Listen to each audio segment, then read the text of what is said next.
From Utah is recognized. I'd like to thank my colleague from Montana as well as others who have supported this. The sad reality is here in the United States we are in the middle of a tragedy.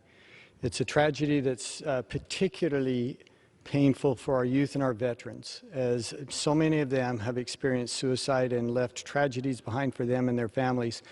If you are in the middle of a mental health crisis, and you need help, if you're worried about one of your children, your son, your daughter, a roommate, a friend, you need to know who to call. But the problem is no one knows the number.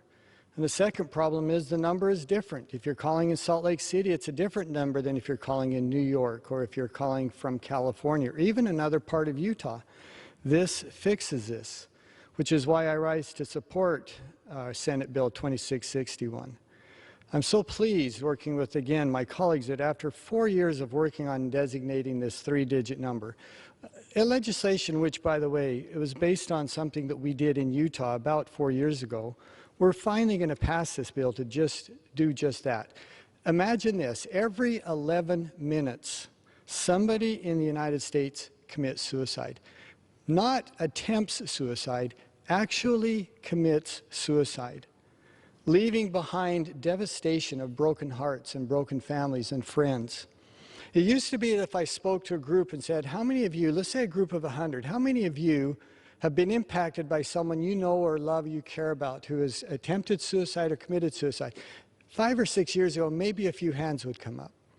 Now in those settings, almost everyone raises their hands. That's good because we're more willing to acknowledge and recognize the problem and to discuss it.